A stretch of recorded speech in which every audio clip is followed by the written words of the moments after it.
And then they gave me 5 pills in case he had an outburst or he had a panic attack or freaked out. Right. And I didn't use them on the outbound flight. Yes. And then when I got to Spain, I discovered that they were Xanax. And you know my love of pills. I was like, I can't travel with Xanax because I'll use them all the time. So the fact that my dog had Xanax, I was using his Xanax. The following podcast is a HealthyDoc production. Welcome to the HealthyDoc Podcast. I'm your host, Dr. Nigma Talib. I'm a leading naturopathic doctor now for over 20 years, and I've consulted thousands of patients with chronic illnesses. I've had clinics all over the world, and I have a #1 bestseller, Younger Skin Starts in the Gut. Listen, I know there's a lot of health information out there in the health and wellness world, and it can be a bit overwhelming. So I'm here to set the record straight and give you my expertise along with my expert guests here in studio in sunny Los Angeles. I only take drugs with other people who take them on a regular basis because I don't have time for that. A lot of chronic diseases stem from mitochondrial dysfunction. Yes. And you know what I love talking about, right? Poop. Yes. You can ask me about my poop? Yeah, I'm going to talk about poop. Okay, please. This podcast is your go-to for achieving optimal wellness from the best of beauty and longevity and everything in between, because after all, wellness comes from the inside out. I have a very special guest today, and you probably already know her. She's a comedian. She's a New York Times bestselling author. She has her own podcast, and she's done 2 incredible recent stand-ups, Vaccinated and Horny and Big Little Bitch. Let me tell you, I went to both shows several times, and belly laughs. I mean, laughter is the best medicine, so I highly prescribe it. But if you miss that, you can go and see her in Las Vegas at the Cosmopolitan, where she will be the first female comedian to ever have a residency. And I'm so proud of her, and I'm so happy to have you. Thank you, Chelsea, for being here. Thank you, Nigma. Thank you for having me. I'm so glad that you made it. I know you're so busy. I don't know how you do it. I mean, me fucking neither. Honestly, I look at my schedule. This morning, I went to a doctor that you referred me to. Yes. So, because I've been getting so sick lately because I travel so much, I went to a doctor and this morning at 8:30, and I feel like that was 3 days ago. I mean, I get more done between the hours of 6 and 10 a.m. than I do for the rest of the day. So that's when I get my best work done. Well, I'm so blessed that you said yes to the podcast, because it's a really important, I think, having people hear from someone like you, and also walking us through everything you've been through. And I know you like to, you want to be a doctor, even though you're not one. I believe I am a doctor. I believe I pick up all of my vibes from all the doctors that I see. Yes. And I'm very perspicacious when it comes to medicine and descriptions of what's going to help. And I'm also, I'm just like a medical student. Like I prescribe other people medicine. I know that's illegal, but I do it anyway. Don't worry, it's none of the medicine that you've given me. I mean, for the purposes of this recording. And I'm very good at prescribing edibles to people. I know if people can handle certain things, or if they can't, if they have the personality for it. Like, I know you shouldn't take edibles. I know that about you. Really? Yeah. You're sensitive and light. Okay. And you're a naturopath. So you don't have a lot of things in your system. Like you're a naturopath, like you're a natural kind of holistic, regular, non-drug user is how I would describe you. Interesting. Yeah. Okay, well, maybe we can do one together and we can see what happens. I don't need to do it with beginners. I only take drugs with other people who take them on a regular basis, because I don't have time for that. I don't have time for people to freak out or be like, oh my God, I feel so crazy. It's like, no. I'm not the one. Okay. Well, I mean, it's funny because I have, Sofia Vergara is a really, really close friend of mine. And I always call her Dr. Vergara because she too wants to be a doctor, but I think she'd be more on the naturopathic side. I think you'd be more on the pharmaceuticals. You'd be more I like pharmaceuticals and hallucinogens. Yeah.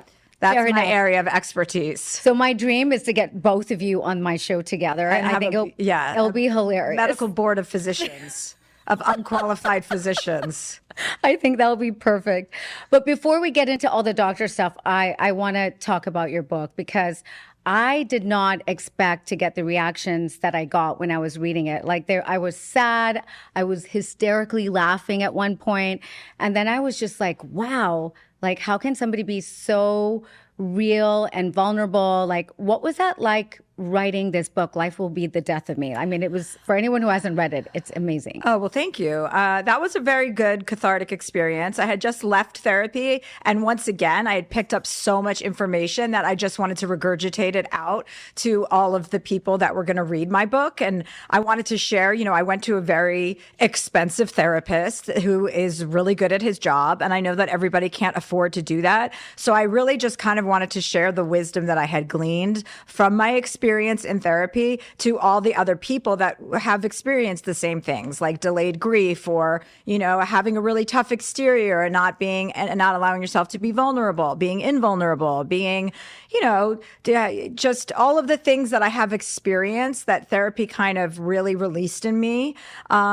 I wanted to share that. So it was a great experience. I was able to talk about my brother dying when I was a little girl. That was a huge, obviously impactful experience on my life, but I had never been able to really put it, I had never been able to really discuss it in a way that explained everything about my personality and understand it in a way. So it was very helpful to write it. And the response I got from so many people was also really helpful. I think you think, these things are so traumatizing. You think you're the only person in the world that ever goes through them. And the truth of the matter is that there are millions of other people who also had a sibling die, and there are millions of people who had their brother die. So it's a very relatable topic. And it's, it was actually a great writing experience. That was my last book. That was my sixth book.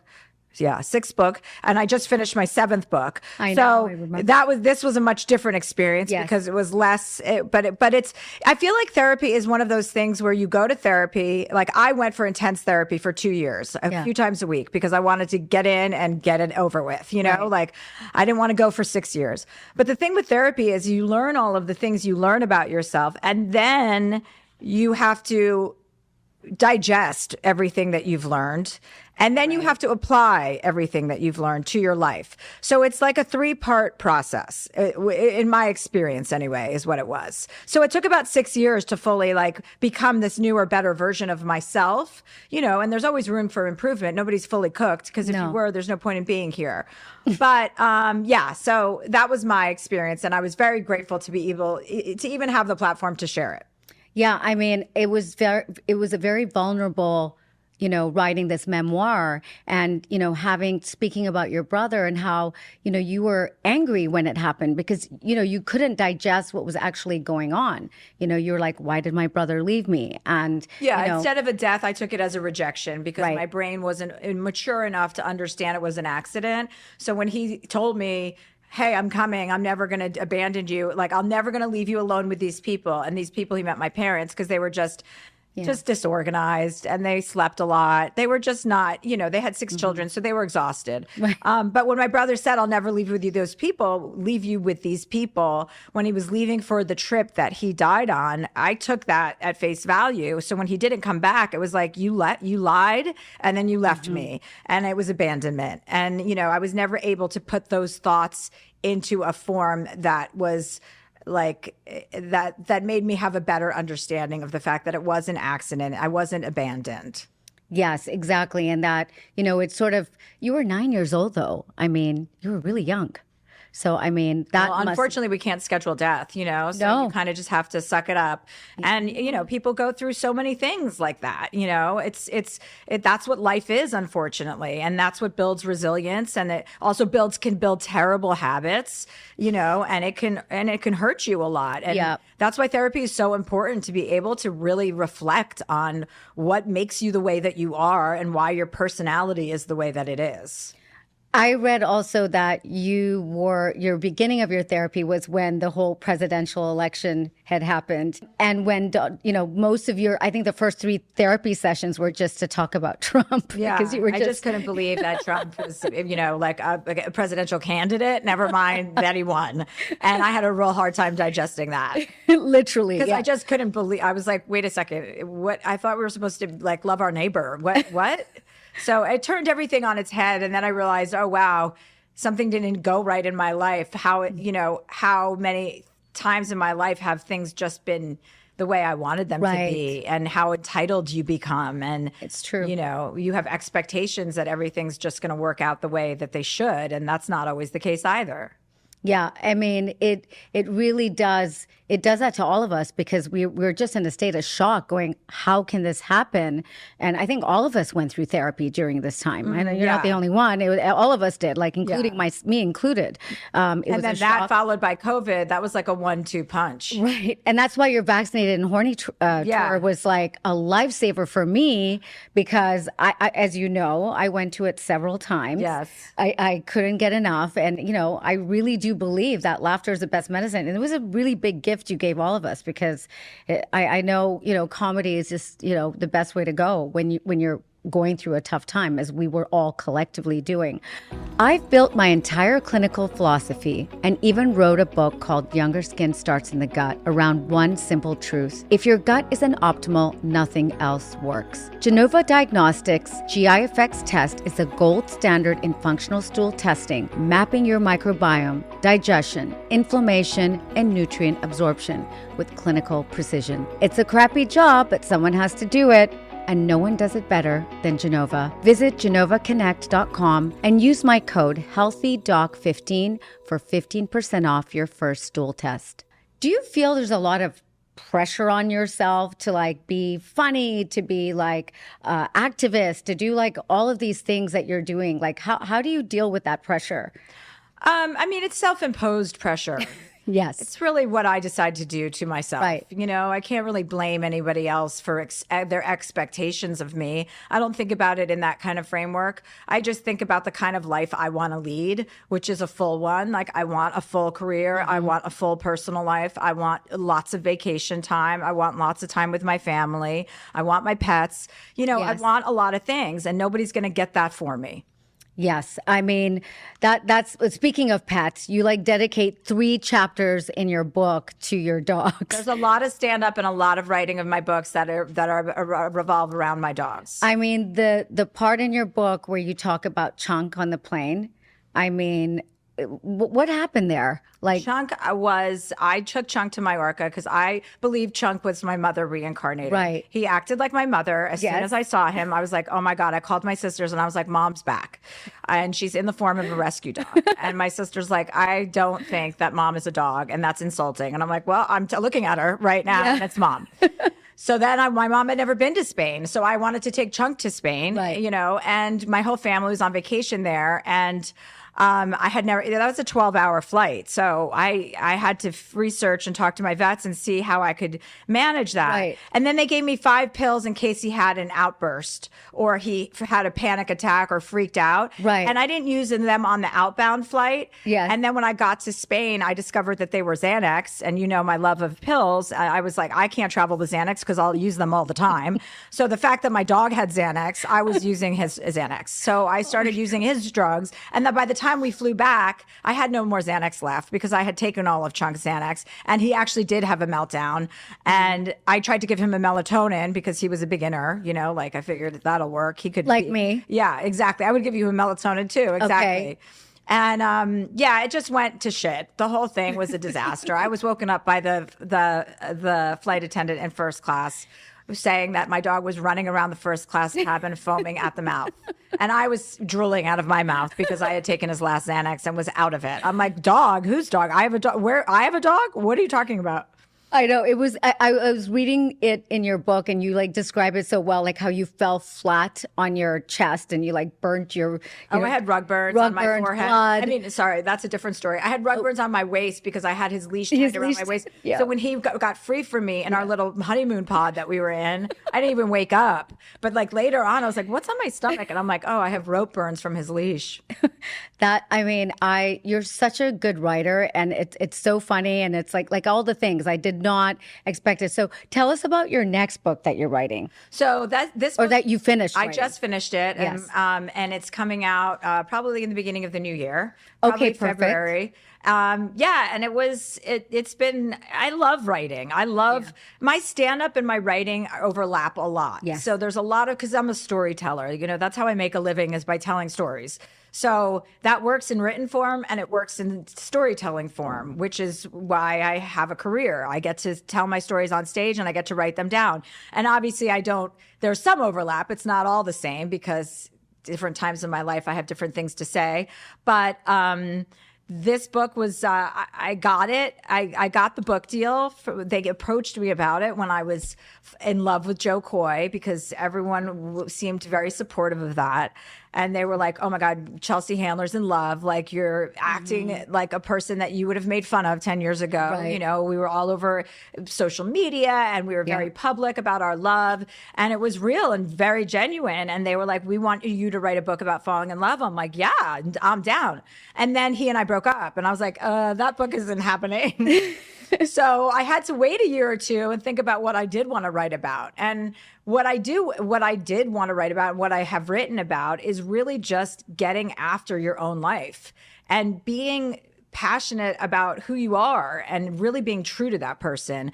And as a woman, as a single woman who's unmarried, who's child free, like, we are constantly being told where our value comes from, and that it only comes from those two things. And that couldn't be farther from my own experience. I have an incredible life filled with lots of children that are not my own, right? That are my nieces and nephews and my friends' children. And I am able to provide and give out so much love and caring to so many more people than I would if I had my own family. Because if I did have my own family, that would be my laser focus. Right. And that people aren't talking about that enough. Women who feel like me aren't talking about that enough, and they're not represented enough. And it's the idea that it's some sort of threat to the human race or to old white guys is absolutely ridiculous. And so I'm here to just sing the praises of the themes of this book are sisterhood, showing up, you know, when it's not convenient, and becoming the woman that you really want to be. Like, as a little girl, I had this idea of who I was going to become, and I have become that. And I always have to read these letters I wrote to myself as a younger girl. Like, when I grow up and be the better, cool, more glamorous version of myself, this is what I want, you know? And I've achieved so much of that I'm like, okay, it takes a while. There's a lot of setbacks. You screw up a lot in life. And the key ingredient is to recognize that, take account, have some self-awareness, and don't make the same mistake over and over again. Yeah, that's the definition of insanity, right? We keep doing the same things and expecting a different result. Yeah. Well, I'm excited about that book, and I can't wait to get my hands on it because I love this book so much. Thank you. But this sounds like a completely different book. Yeah, I mean, it's like a post-therapy, like, you know, like what I was saying, how you have to, it takes a while to apply what you've learned in therapy. Yes. And then you apply it and you become a more self-actualized person. So it's like where I am now and what I value and how important everything that is important to me is. It becomes more and more important over time. Talk to me about the Dear Chelsea podcast. I mean, it sounds more like advice. And the one with your sisters, Simone and Shauna. Yeah, I have my niece's guest on it too. My nieces Charlie and Jordan did an episode for like our younger callers. You know, it started out as like, because I am like, you know, like I fancy myself a doctor. I love to give people advice, whether it's solicited or unsolicited. Mm-hmm. So when the opportunity arose, you know, everyone was getting podcasts, and if they approached me and said, what would you want to do one about? I'm like, I don't know. I really have to think of something that I haven't done before for this to be interesting to me. Yeah. And then I was like, oh, I love giving, you know, the advice aspect. And I was like, I would like to talk to real people and have real people call in and ask me for my advice, because that is a role I'm very comfortable in, like being everyone's kind of big sister. Like, I like people to take chances. I can push you to take a risk and, you know, go out with a guy you didn't think you wanted to go out with, or end a relationship that's toxic or not helpful for you, or, you know, tell your family to fuck off if they can't accept the fact that you're coming out of the closet, or that you want to be, you know, or that you're transitioning, or whatever your drama is. And like, to stand up and like advocate for yourself. So it's been a really awesome experience. I love doing my podcast. Now we just set up my podcast inside my house, my new house. So that's even better. So I can just walk downstairs. But I get to give real advice to real people, and people call in with some serious stuff. I know, like, even financial stuff. Silly questions about, you know, anal or something. But no, like, people call in and they're like, what do I do about this relationship? Or I know my friend's having an affair. And do I tell my friend? Do I do that? And I'm like, oh, you know, I love that shit. You're good at it too. Thank you. I mean, it's been great. I just signed for my 4th or 5th season. Yay. So that has been a nice, because I have to be interested in what I'm doing. Otherwise it's no good. No, and I think you've learned a lot from your therapy sessions and, your, I'm not going to use the word journey because I know you hate that word. Yeah, journey The is Bachelor ruined it for you. Yeah, journey is it just sounds so. Experience. Yeah, experience is better, right? From your experience, you've learned so much that now you can give other people advice and help them along the way. I found it so funny. Like people were calling in asking for financial. I know. Well, that's really stupid. Because I was you like, shouldn't be asking me about anything I was like, financial. Talk to my Chelsea business knows. managers, and they'll tell you I'm the wrong person. But everything else, was I so like. funny. I love interpersonal affairs. Yes. And I'm great at giving advice, and I'm a very good listener. I care, and I'm listening. And sometimes when you have a problem, the best person to ask is someone who has nothing to do with your life, Right. so that they can be objective. And so that's what I'm doing. You know what I mean? I'm being objective. You are. And the episode where Shoshana and Simone are on there and they're talking about menopause and vaginal dryness and like all of these things. I just thought that was and they're so funny and they're so good at, like, I think they're in the healthcare industry, right? Isn't one of them a nurse? They're both in healthcare. They're both in the industry. My healthcare. sister's a healthcare attorney, and my other sister's a nurse. I mean, it was hilarious. And like how she was talking about menopause, like people didn't, like some information that people don't even know about. Like menopause is like one day. It's like Halloween. Right. Right? It's like, it's just the one day. It's like, we learned so many different things. First, we learned that menopause is 10 years. It can be going on for 10 years. Then we learned, oh, no, it's perimenopause that goes on for 10 years. Oh, and then no, menopause is one day. That was news to me, too. But my sisters and I are on a thread, and it's called vaginal dryness because the two of them, I mean, I'm having sex all the time. So I don't know what I told them. They have to use their Pikachus if they don't want them to dry up. Yes. They have to utilize them. Yeah. And one of them is married, and I don't know what her plan is, but the other one is single and ready to mingle. Okay, good to know. We're trying to get Simone? her Pikachu. Yeah, we're trying to get her Pikachu activated. Ready to go, yeah. Yeah, so she won't appreciate this conversation, Yes. but I don't care about what my family thinks. You know what I mean? We're way past that point. What they think about you is none of your business. No, not you know. anything. No, what anybody thinks about me is really none of my business. Exactly. It only matters what people say about you if you think it's true. Right. I love that. And also, like, talking about the menopause is super important. And I always say to people that your hormones actually you're already in menopause when you're in your 30s, the symptoms of menopause. So women have to prepare for that. And I just love that information that, my second book is going to be all on hormones. Oh, good. So I'm going to talk about the dirty hormones and all that fun stuff that goes with it. It's nice. I mean, more people are talking about menopause now, so it's like, it's not such a taboo conversation, nor should it be. Women's health care is not taboo. We need to know everything that we need to know. Yeah, I mean, my two favorite topics are talking about poop and menopause. I mean, that's now what I'm known for is like the poop doctor. You do. Yeah, you like that a lot. Well, I like talking shit, Well, a lot of us do. There's a few things that I want to talk to you about before we end the podcast. But one is like, what is your love language? What are my options again for a love So language? it's not presents. So it's what? Not presents, not gifts. Service, touch, and what's the other one? Service, acts of love. Acts of service and touch. Touch. That's a good. I don't know what my love language is. I definitely don't. You can take gifts. a quiz. I don't. I can do a quiz with you. Well, maybe we could. Yeah. Maybe we should. I don't know. Touch. Do you like being touched? Do you like being Words- cuddled? Yes, I like that. But, Okay. Words of affirmation? I don't need that. Okay. No affirmation. No. What about service? Like doing things for you? Yes. I like that. Service. I like that, and I like touch. And touch. Okay. Touch is very important to me, like especially in a sexual way. Yeah. Like obviously there are good touches, and there are touches where you're like, what? I mean, a man can totally touch you in a way, and you can just be turned on by him for months. It can be one thing. Okay, so it's between touch and active service. You can have both. Why not? Yeah. Why should we only have to choose one, right? Yeah. So like mine in particular is like acts of service, like people like going, and there was one time. Time. Giving your time. Oh, okay. So I think that's a really important one. Yeah, I mean, those all sound reasonable. Yeah. Reasonable things to want.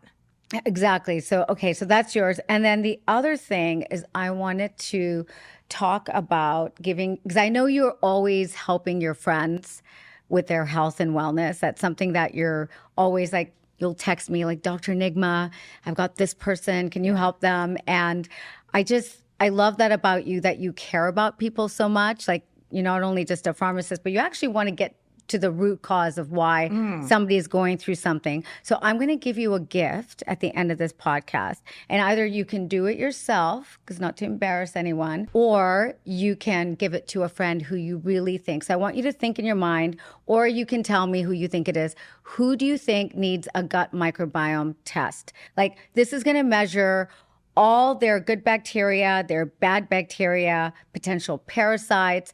And if you didn't know this, I'm sure you do because you're very well read, is most of the serotonin, the feel-good hormones, are in your gut. So if you are trying to help somebody through a time where they're going through anxiety, stress, immune system issues, the answers are all in the gut. So this test is like a really good test to give someone. So either you can gift this to someone or you can do it yourself. I'll do it myself. You'll do it really? Mm-hmm, yeah. I can't wait. It's a one day, and we all poop, so it's something. And I'm trying to normalize the Is this conversation. another stool sample? Then I'm going to give it to someone else. I've done one stool sample this year, and that's one too many for me. You're done and dusted. I'm wrapped on that. You're wrapped on that. So you can give it, but you have to think about who you're going to give it to. I'll give it to my cousin Molly. Really? Why Molly? Because she needs one of these. That sounds like the good person to give it to. I care about her. Okay, good. Molly, Chelsea cares about you. Okay, well, did I miss anything? There's anything that you wanted to talk about that we didn't talk about? No, I don't think so. Okay. Well, the only person we're missing is Doug. And give him a hug for me. I will. I haven't gotten to meet him yet, but I can't wait to meet him. I heard he's got a really nice body. Oh, I didn't think you didn't meet him yet. I haven't met him. I should have. He was on the walk when I left the house today. He was going with my dog walker, so. Mabel? No, she's my housekeeper. She's okay. Can't keep track of it. Let's not go through my staff. Let's not go through your staff. That's not very relatable. Okay, and Doug is all into you. Doug I love is him. my lover. Yes, he is. I have Do you a sleep black with him? man at home waiting for me every night now, and his name is Doug. And I am as happy as a clam. He is a lover, a sweetheart. No, he doesn't sleep with me. He goes on the terrace and sleeps outside. But he comes in the middle of the night. The other night I was sleeping.